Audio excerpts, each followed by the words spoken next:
Sorry, I set that to my personal page, which nobody wants that. So are you done for the day, Andrea? Oh my God, no. I mean, for the Nikon thing. Yeah, because I've just got to do this grant, Yeah, okay. but I guess I better not complain about it now that we're streaming. It's okay. I just got notification that we're on Facebook. Great, thank you. Okay, no problem. Um, Oh, you happy people. let's give it 1 minute just so we wait till noon, but I don't think we have any more registrations at the moment. Some might come through because people can register. And some people might join us on Facebook. So let me share my screen.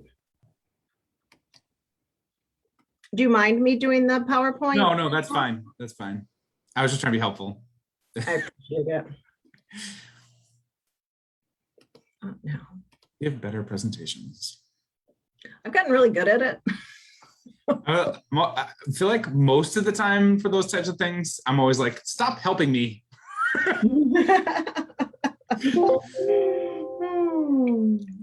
Looks like we've got the NITA logo on there twice, but that's all right.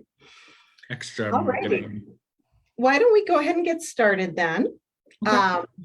Thanks everyone for being here. This is our Central New York Cash Coalition sponsors Financial Fridays, and NITA is really delighted to be a part of this. Today we are talking about navigating upcoming student loan provider changes, and Thom Dellwo from Cooperative Federal Credit Union and the Syracuse Financial Empowerment Center is here with us. Let me just go over a couple of things. First of all, the Cash Coalition is a group of organizations who are dedicated to promoting financial stability and asset building opportunities for low to moderate income individuals and families here in Onondaga County. And CASH stands for Creating Assets, Savings, and Hope. And I'm going to hand things over to Thom. Thom, take it away. All right.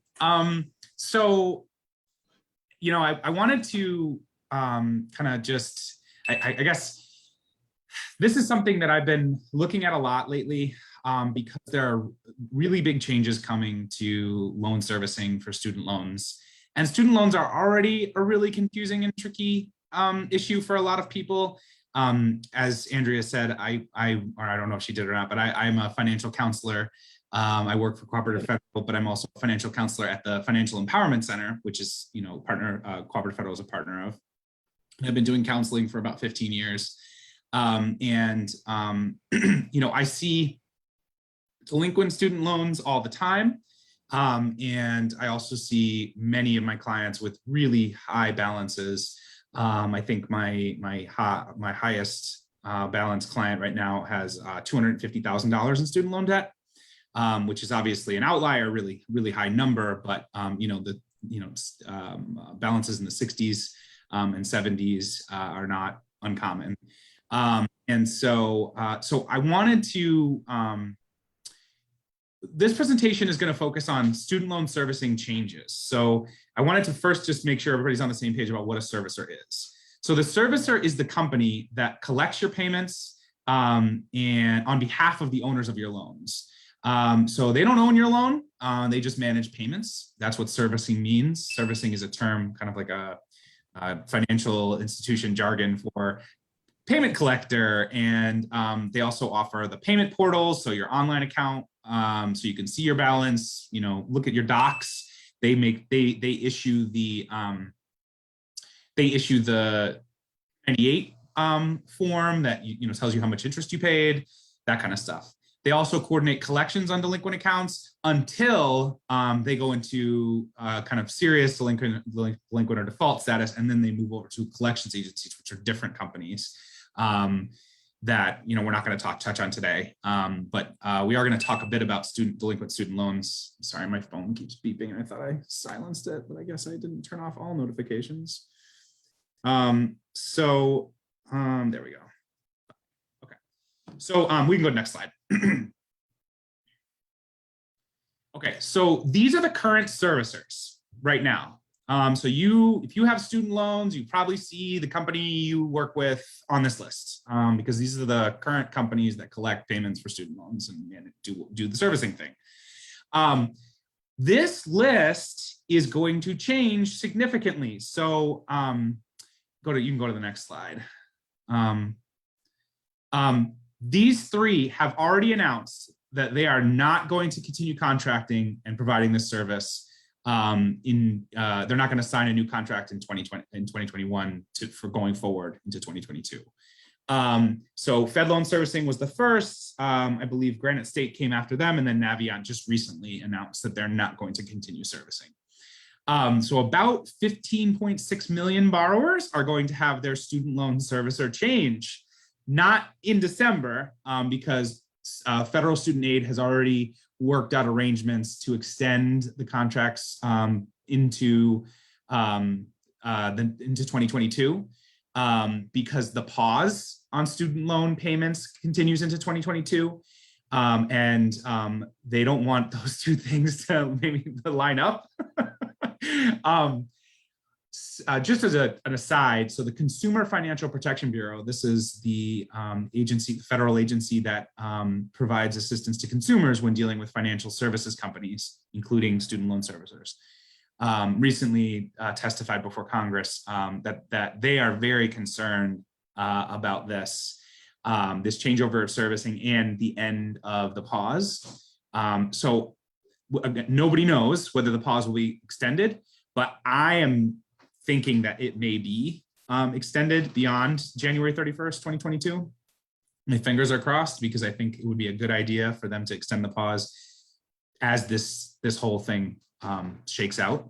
It seems like logistics on this must be insane.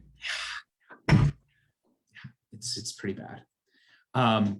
So 15.6 million borrowers is a lot of borrowers. It's a big chunk of the borrowers at Fed Loan Serve. And then add on top of this, Fed Loan Servicing is the servicer that if you apply for public service loan forgiveness, so if you work for a government agency, not for profit, and you have applied for public service loan forgiveness, your loan automatically moves over to Fed Loan Servicing, and Fed Loan Servicing manages the counts of your payments that count towards your 10 years of 10 years of payments to forgiveness, or 120 payments to forgiveness.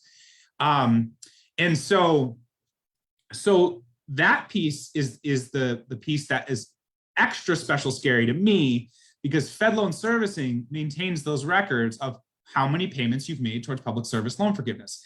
And as anybody who's been paying attention to anything in the student loan world and public service loan forgiveness knows, this whole process, this whole process of public service loan forgiveness has been riddled with errors and issues, including servicers being found to have steered folks in the wrong direction as to what payments count, what payments don't. So really, really, really, really scary. And I don't want to, I'm going to have some slides in here to calm us back down a little bit. So I'm kind of, this is the build up here. And then we'll bring it back down.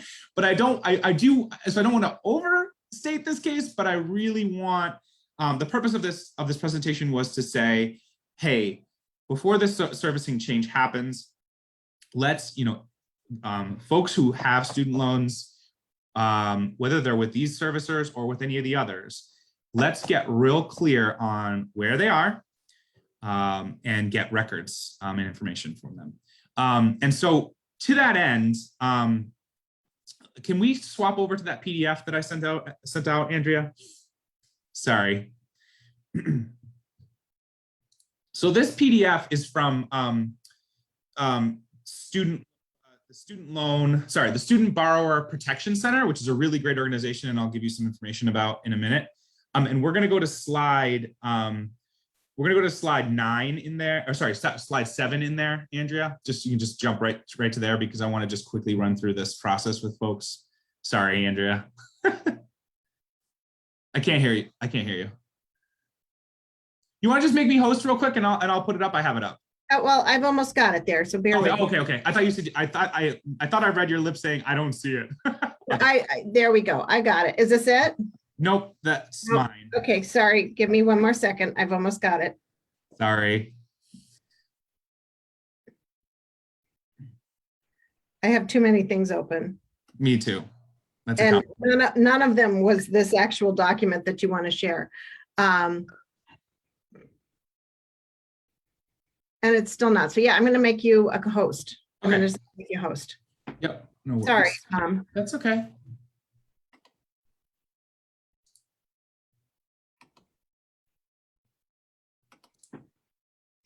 And I'm going to let multiple people share. Okay. Good. There we go. Cool. So I'm just gonna real quick. So can you guys see this now? Yes. Let me just get rid of these other tabs. Okay. So this is from the Student Loan Student Borrower Protection Center, which is a great organization and has lots of information. I just wanted to show you this real quick because they had some great slides in their recent presentation that show you how to find out more information about your student loans. And I would encourage folks to do this sooner rather than later. So if you don't have a studentaid.gov account, you can create one online. Just go to studentaid.gov. If you forgot your password or your username, just go through that process like any other normal website where you forget your password, which I do a million times a month. Under your student aid dashboard, so you're gonna see your student aid dashboard, navigate to view details, and then on the top right-hand side, download my aid data. And I'm happy to send this presentation to anybody that wants to, or point you into the direction where you can find it. This is slide 7. And then download my data, okay? And what you're gonna get here is a list of all the information about your student loans and who the current lender is, who the current servicer is, if you don't know, contact information, right? All that good stuff that you need to really figure out what's going on with your student loans. And this is separate from your current servicer. So like you can get a lot of this information if you log on to Navient or log on to Nelnet or whatever. But this is the data that the federal government actually has about you. And it's a nice, easy place where you can get all of that stuff all in one place. So I just really want to encourage folks to do this. Tom, Yeah. Tom, I have to say I'm a little confused. I'm seeing a SharePoint screen Oh, sorry. and none of it has anything to do with. I'm sorry. I'm probably sharing the wrong thing. Yeah. Oh, there we go. Sorry. Oh, that's much better. There you Thank go. you. Sorry. No. It's because I pulled that tab out foolishly. I'm sorry. I was trying to look at it. I'm like, gosh, I'm just not following. That's my SharePoint site for financial counseling for our information about for financial counselors about stuff. Anyway, so log into studentaid.gov. Here's the actual screen. This is what it looks like. Under your student aid dashboard, navigate to view details, and on the top right, select download my aid data. Okay. And then you're going to come down here and you're going to see a whole bunch of information that's super useful for you, right? So what type of loan you have, who the current servicer is, that's the servicer we're talking about that's going to change. You can see who currently owns your loan, phone numbers for all this stuff. All of that is really, really useful, and you can download it and store it for yourself. And then also use it to do your contacts, okay?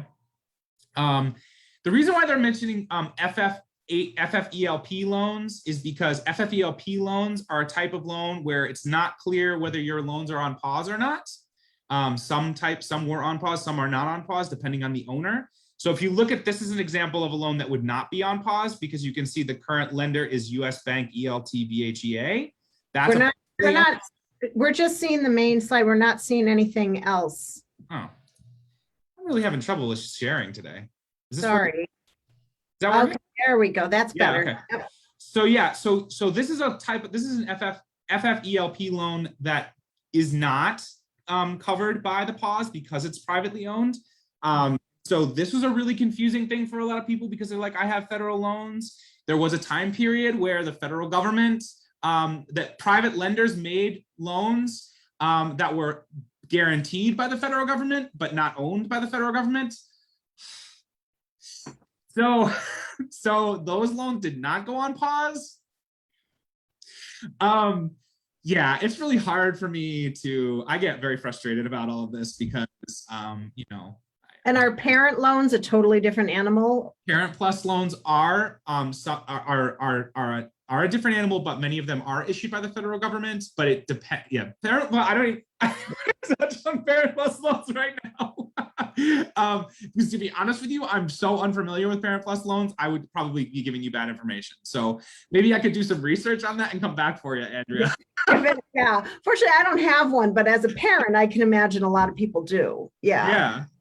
Yeah. So just as an example, right? Direct loans are always federally owned. Federal family education loans owned by ED. So if you got your data and you went in here and you looked and you saw Department of Education as your owner, then you're good. But if you see anybody else, then you're not on pause.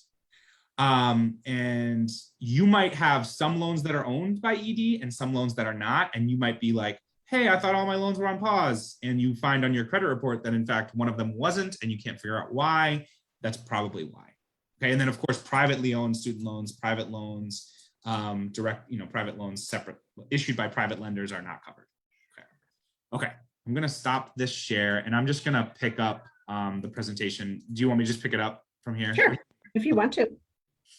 Yeah, let me just open that up. So, any questions while I pause there? I jumped around a lot, I know, and also there was a little, my sharing was off. So, any questions on that? I know that's a lot. I think we want to make sure the takeaway is right now there are some people who have their loans on pause and some people who don't. They can go to that website and download that information to find out if their loan is on pause. Exactly. Yep, that's great.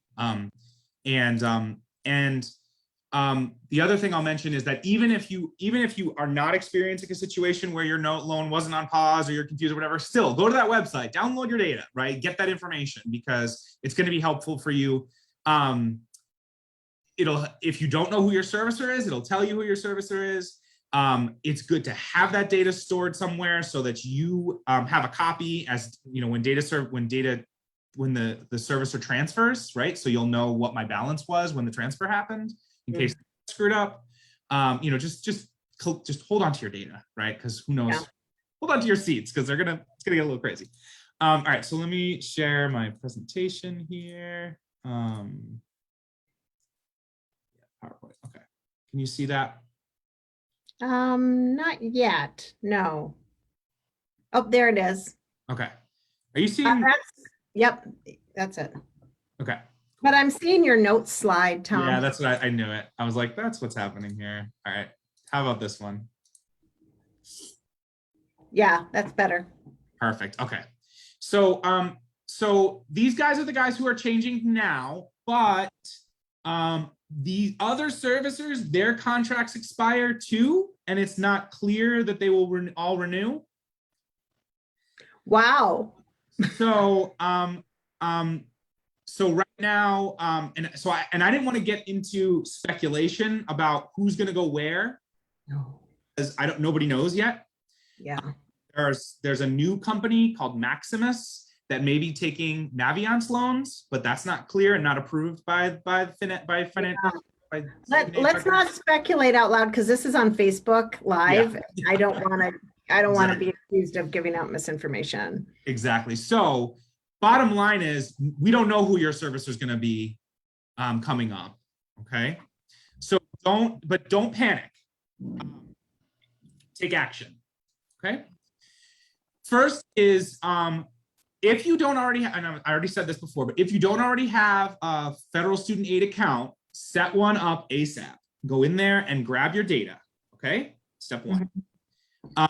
Federal student aid right now is saying you will get notice long before your servicer changes. So you'll have a heads up and be able to get in there and get that data. But I would say, since you can, go ahead and do it now. Just go ahead and go into student aid. Can I make a little aside? I had to go into my son's account this summer to apply for a loan. And there was something wrong with his ID or his username or something. It took 2 weeks before we were able to reset it, but it took 2 weeks before we were able to reconnect and get his information. Perfect example, right? So do it now while you're not in time crunch, right? If you don't know who your servicer is, and you're like issues are happening with your account or you can't get in or whatever, they have set up a 1-800 number, 1-800-4FED-AID. That's supposed to be a one-stop for you to contact to get who my servicer is now and basic information about your loan and get put to the right servicer. Okay. So that's, grab that info so that you have that. Okay. Right now, the pause goes until January 31st, 2022. It may be extended, maybe not, but right now we need to live in a world where that's the end and that payments will resume in February 2022. So get online, find out who your servicer is. Once you've gone online to studentaid.gov and you've got that information, create an online account with your servicer. So find out who your servicer is and get on their website. If you can, download your payment history from there to hold on to. That's a good thing, right? Also, if you are a borrower who is going towards public service loan forgiveness, okay, you will be with Fed Loan Servicing. Fed Loan Servicing has a spot on their website that in your account that is tracking your payments towards public service loan forgiveness. So you want to go to that section of the website, and it's on the left-hand side. You'll see it under their payments and billing, okay?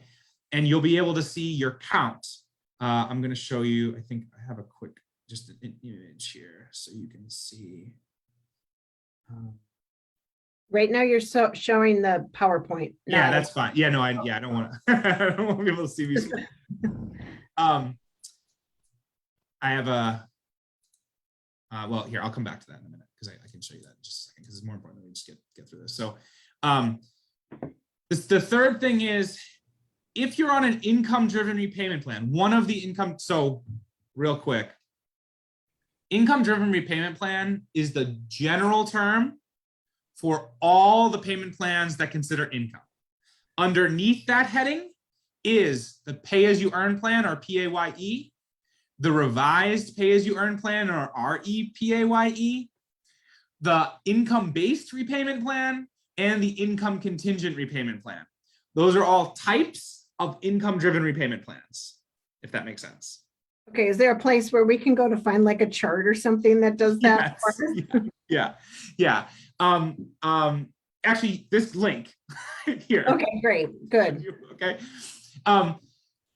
When every year, if you are on one of these income-based payment plans, income-driven repayment plans, excuse me, you get my terms right. If you're on one of these plans, every year you have to recertify. Okay.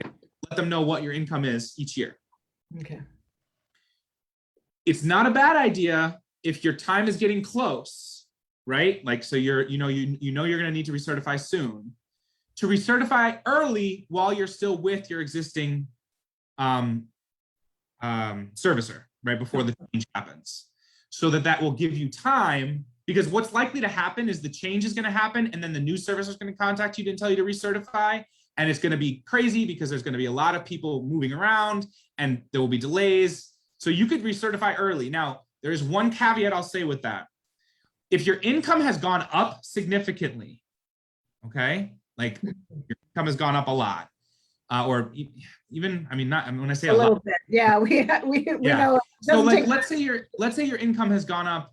Let's say your income has gone up even like 10%, right? So you changed jobs and you got a better salary. You might want to wait, because once you do that, they're gonna rebase your payment on your new payment plan. Does that make sense? I mean, on your new income. Okay. Yeah. And you don't have to, under the guidelines, you don't have to recertify early, so you can ride out that payment plan. And I will say this: even if your certification time happens and they ask you to recertify, as long as you do what you're supposed to do, as long as they say, you need to recertify and you fill out the paperwork when they tell you to, they can't hold you accountable for their mix-ups. Exactly. Right. So so follow the rules, right? If they say recertify. But if you know that your income is pretty much the same as it always was, you might as well get this out of the way, just recertify. So let's say someone recertifies early with their current provider and the change happens and something magical occurs and they end up with a new provider. Should they double check? Can they double check or should they try and recertify? Or don't we know yet? I would say once you get your new servicer set up their account, there will be a place on their website where you'll see when your due date for recertification. Okay, so double check. So that'll be available. And I would say, yeah, go ahead and double check. Yeah. Don't assume that it went through. Right. Yes. Don't assume anything, to be honest with you. I would like it. into this servicer's account like once a month at least. And just checking for, I've seen situations where clients didn't know that they elected for paperless and all their stuff was going to a full, because spam. Email you the stuff. They email you an email that says there's stuff available for you to look at. Mm-hmm. So go on there and get that, get onto your servicer. I guess with student loans, like you really need to be checking that account like you would for any other online banking thing where you're like checking it once a month. Every month. Yeah. I check all my loans once a month. Yep. Yeah. And just check in. Okay. Where's my? I should check them all more often than that, but I'm unusual. Well, once a month is good, is enough. Okay. Studentaid.gov is the best resource for federal student loan information. So there are probably going to be a lot of scams around this. Yeah. Okay. There are probably going to be a lot of people who are telling you to be scared and there's change in servicer and you need our help or whatever. Okay. They're going to use this shakeup as an opportunity to take advantage of people. If it's not on studentaid.gov, it's probably not accurate. Okay. The National Consumer Law Center student loan borrower assistance.org, I'm fine with them. I'm not worried about them. Okay. But I guess what I would say is there are a lot of people, there are a lot of entities that attempt to tell people they need to get help they need to pay for help to consolidate their student loans. And they need to pay for help with problems with their student loans or to get their student loans out of delinquency or default. There's no reason you need to pay for any services like that. Your servicer will never ask you for personal information like social security number, things like that. So if you get an email from Navient and they're like, we need your social security number or whatever, or you get a call claiming to be Navient or claiming to be Nelnet, likely a scam, hang up the phone. Okay, don't respond to that email. Okay. And if you're nervous about it, go on to Navient's website, go to your servicer's website, check your account. Did they say something? There'll be some kind of correspondence on your servicer's website for you if they really need something from you. Okay. Okay. Really, really important. This is going to be a time when people need to be diligent about that. Okay. Public service loan forgiveness.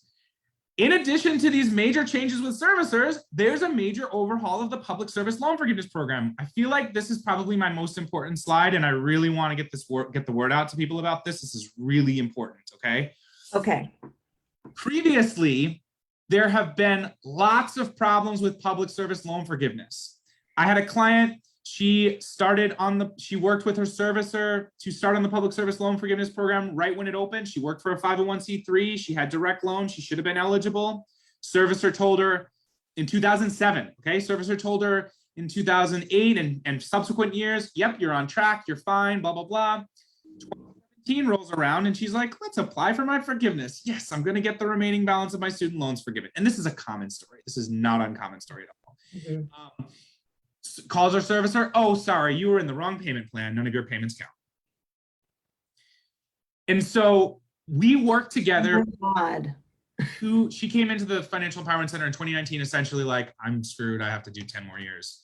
And we went through this process, and not this process what I'm going to talk about now. This is a better process, but we went through this process called the temporarily expanded public service loan forgiveness, and we were able to get her student loans forgiven. And we, in March or last March of this year, got notice, or May, got notice that this was all set. And so that's great. She's super happy.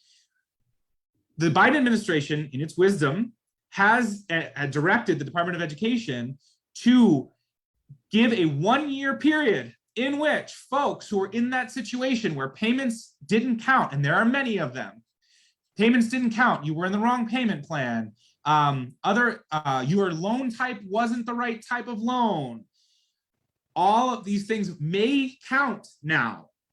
So if you are in that situation where you've been working for a 501c3 for 10 years and you've been making payments on your student loans, even if you haven't made payments in the last 18 months because of the pause, because those months will count, you should consider completing the application for student loan forgiveness, and they will do a count of your payments.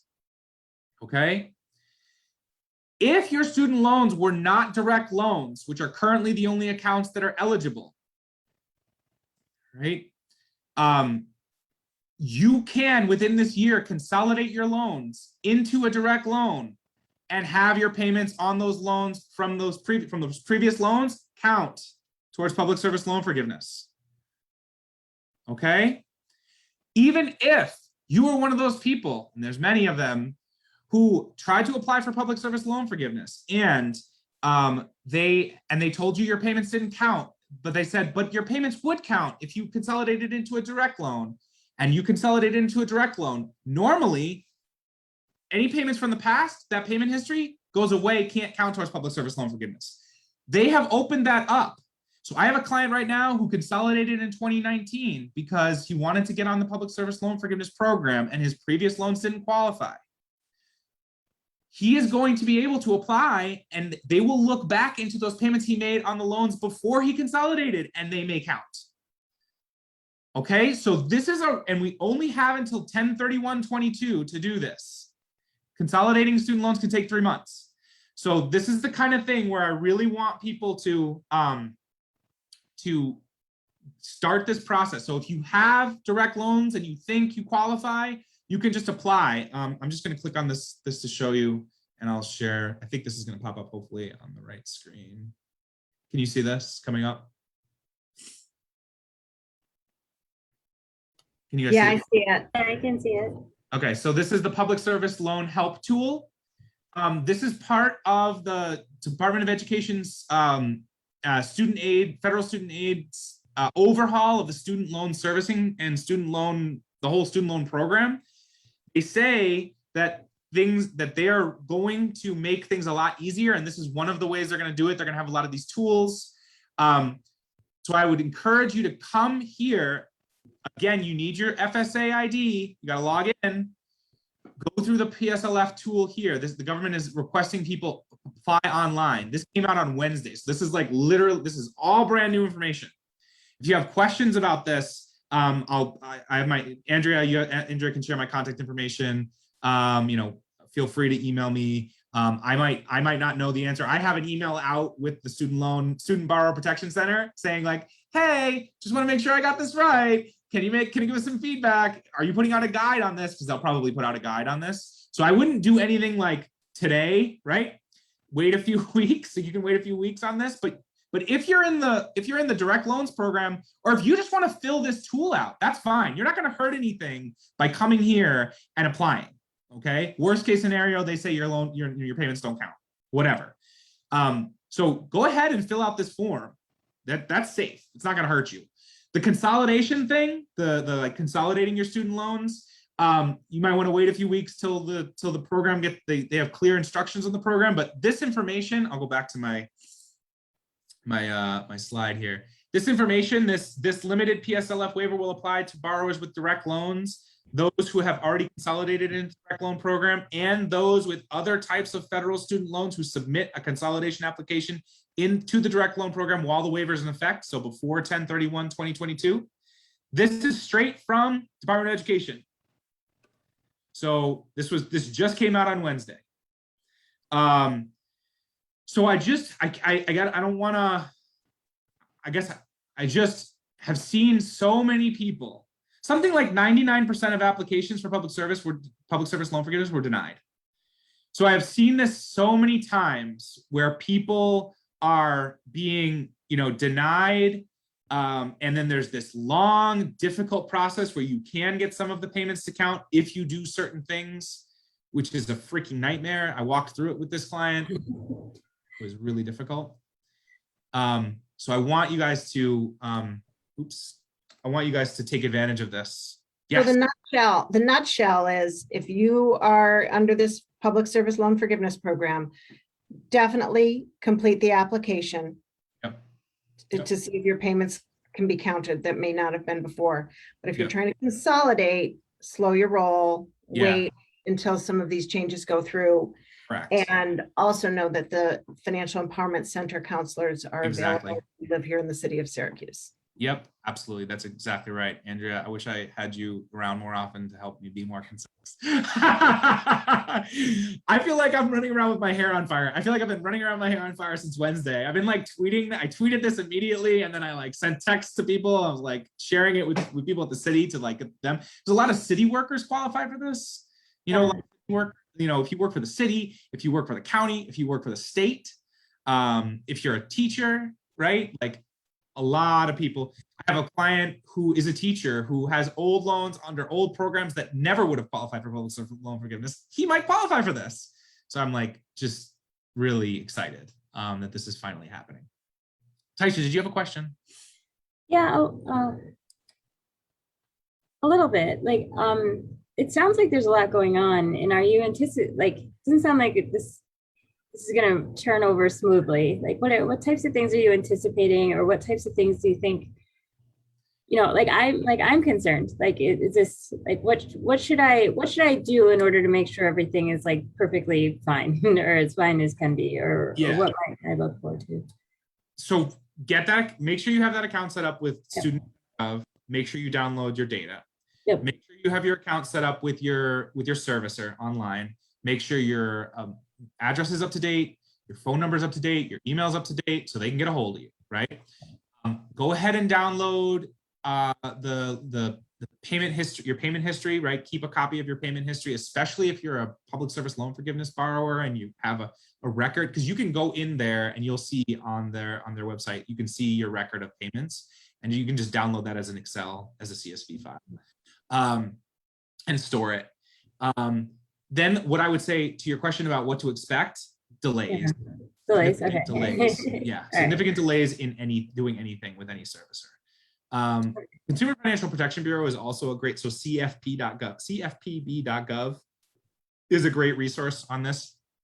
And they are also advocating on behalf of consumers with the federal government, encouraging them to extend the pause, encouraging them to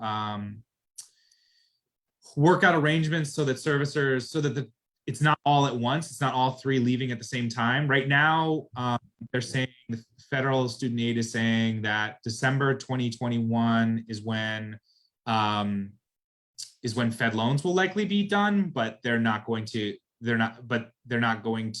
to extend their servicing temporarily so that they can offboard people to the new entity, whatever that ends up being.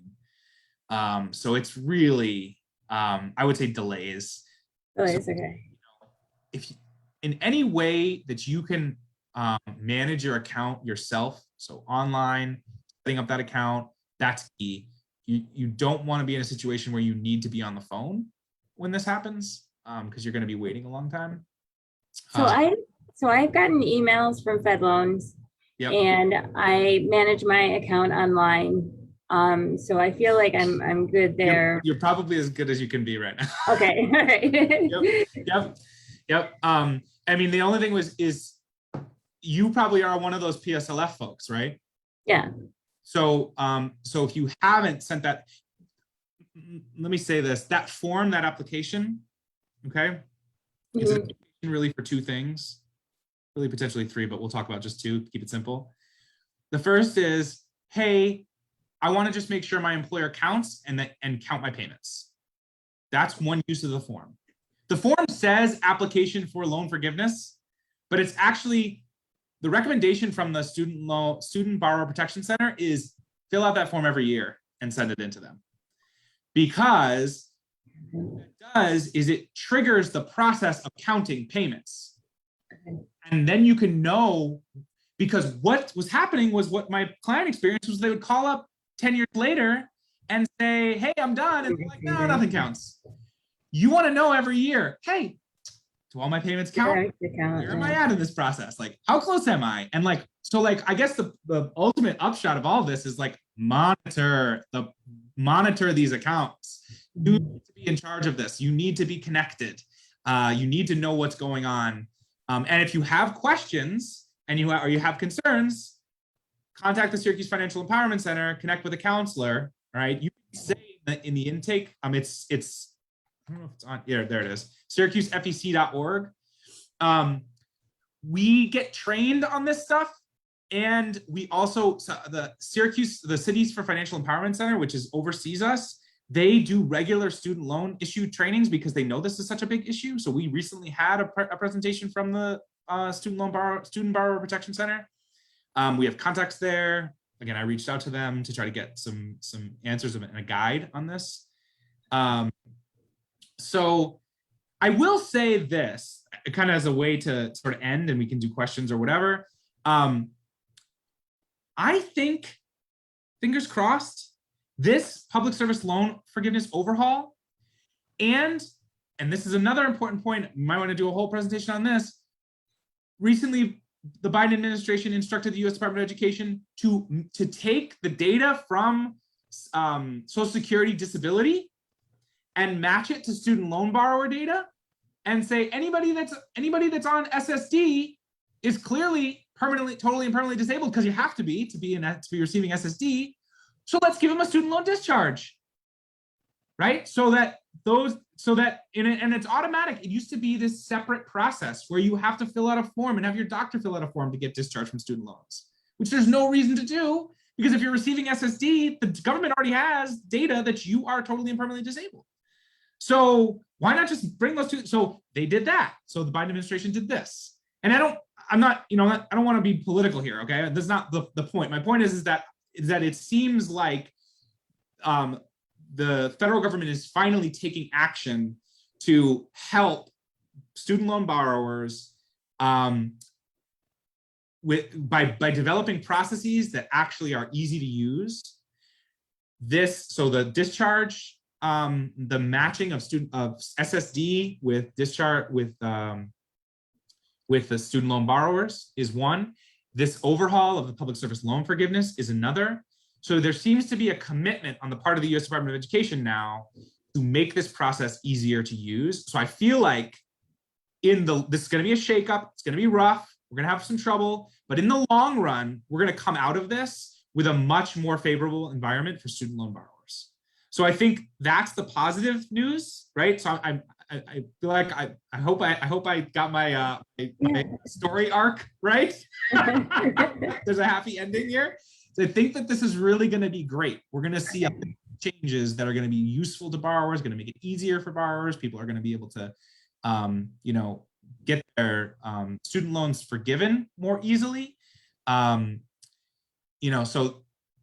So I guess that's where I will stop, is just to say that I think we have good things on the horizon, but I don't want folks to get complacent and not be monitoring these student loans. You need to be paying attention to this stuff, both in the servicer side and the studentaid.gov side. Does that make sense? Absolutely. Any questions from anybody? Teresa, do you have any questions? I'm just going to take a quick look on Facebook. I know we had a couple people watching there. Sure. We have contacts there. Again, I reached out to them to try to get some answers and a guide on this. If you have a Facebook question, you can put it in the chat. I will say this. There's a little delay. Slight delay on that. So Question, you can put it in the chat. There's a little delay. Oh. on that. So Okay.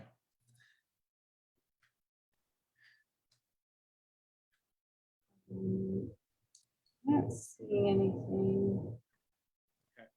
That's great. Do you want to give a little pitch for the financial empowerment centers while you're I'll here? say it. I said it before. I'll say it again. Contact us at syracusefec.org. You can make an appointment online here at syracusefec.org and just click on make an appointment. You can send an email here. You can call. I will say that the FEC appointment system is the easiest way to make an appointment, the best way to make an appointment, because it goes straight into our system. But certainly, if that's not hear back, go ahead and make the call, send the email. We have counselors that can work with you on these issues. And I think, I guess the last thing I'll say is that, this is an economic justice issue, right? Because who borrows the most money to go to college? Well, first of all, why do people borrow money to go to college? They go to college for economic mobility. They go to college to get the training that they've been told that they need so that they can get better jobs, so they can make more money, so they can have economic mobility. And who are the people who borrow more money to do that? Folks that don't have a lot of money. And Right. so you have this, this is something that I'm passionate about. I know that FEC is really passionate about. Cooperative Federal, of course, is passionate about service to helping folks navigate this world, especially folks that live on low incomes. And they're the ones that are more likely to have high student loan balances. Yeah. So we see this work in helping people navigate the system as economic justice work. And so I'm really glad that finally I see the federal government moving in a direction that acknowledges that to a certain extent. And also the public service loan forgiveness program is helping people who are public service workers, right? These are people who dedicated their lives working for causes that are important to our society. And so they deserve some of this relief. And so I think, and not that, everybody deserves relief, but they especially. So I just think, That's great. Well, Tom, thank you so much for sharing that with us. I'm sure there'll be other opportunities as things unfold. I'm just going to very quickly take over sharing my screen. Sure. Just to let people know that, oh, hang on, stop share. What's coming up, because we do have our Financial Fridays scheduled for November and December. Okay, now my computer is really slow. What are you seeing anything? Yeah, we can see the screen. Okay, I can't see it. Well, it went back to the other Now screen. we're at the, there we go. Oh, okay. So I'm just going to do this. I'm There not you going go. to do the whole That's slide. fine. Sorry, folks. Just We're go from done current. with the technology today. But November 5th at noon, we are going to have a program that I think the three of us are excited about, which is health insurance, the marketplace, and open enrollment. We have Stephanie Pistilio from Fidelis Care coming to help people learn a little bit about how to navigate the health insurance world, some of their choices. Tom, I know you've shared with us that there's a lot of different ways to take a look at that and ways people could maybe improve their financial situation if they think strategically about their healthcare options. And then this one's near and dear to my heart. I keep pushing this one. On December 3rd, we're going to have holiday spending and saving. And I wish it was before Black Friday, but we're going to have Colleen Barton from Visions Federal Credit Union talk to us a little bit about how to stay financially healthy and well during the holidays and not to overspend, how to plan appropriately, and make sure your new year is not weighed down with a holiday spending hangover. So, Tom, thanks so much for sharing. I'm sure. Thank you for giving me the opportunity. Yeah, well, no, we'll have you back. We're going to have you back over and over again, I'm sure, over time. So, Yeah. Teresa, thanks for coming. And I know we've got some people on Facebook who tuned in. We appreciate that. The video will be on Facebook. You can share it with your friends. Katie said hello. Hi, Katie. I saw it was when you were there. Alrighty, I'm going to stop the Facebook recording.